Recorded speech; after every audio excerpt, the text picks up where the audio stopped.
বছর ঘুরলেই বঙ্গে বিধানসভা ভোট। এই সময় বিজেপির মধ্যে চলা সাংগঠনিক নির্বাচন পর্বে নজর ছিল রাজ্য রাজনৈতিক মহলের। দোলের দিন পশ্চিমবঙ্গের জেলা স্তরে সাংগঠনিক সভাপতিদের পরিবর্তন করা হলো। এদিন রাজ্য বিজেপির 25টি সাংগঠনিক জেলার সভাপতিদের নামের তালিকা প্রকাশ করা হয়েছে।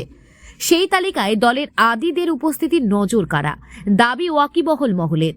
তাদের কথায় যাদের নাম তালিকায় রয়েছে তারা দীর্ঘদিন ধরে দলের সঙ্গে যুক্ত। উল্লেখ্য, বিজেপির 43টি সাংগঠনিক জেলা রয়েছে। তালিকায় রয়েছে কোচবিহার, জলপাইগুড়ি, শিলিগুড়ি, দক্ষিণ দিনাজপুর, মালদা উত্তর, মালদা দক্ষিণ, জঙ্গিপুর, মুর্শিদাবাদ উত্তর, নদিয়া, বারাসাত, বসিরহাট, কলকাতা উত্তর, কলকাতা দক্ষিণ, জয়নগর, হাওড়া টাউন, শ্রীরামপুর, হুগলি, আরামবাগ, তমলুক, কাথি, বাঁকুড়া, পুরুলিয়া, বীরভূম, আসানসোল। উল্লেখযোগ্যভাবে উত্তর কলকাতায় সংগঠনের দায়িত্ব রাখা হয়েছে তমগ্ন ঘোষের হাতে। বিজেপির তমলুক সাংগঠনিক জেলা সভাপতি তাপসী মণ্ডল যোগ দিয়েছেন সেই জায়গায় মলয় সিনহা। সুকান্তর পরে কে হবে বিজেপির পরবর্তী রাজ্য সভাপতি তা নিয়ে বিস্তর জল্পনা।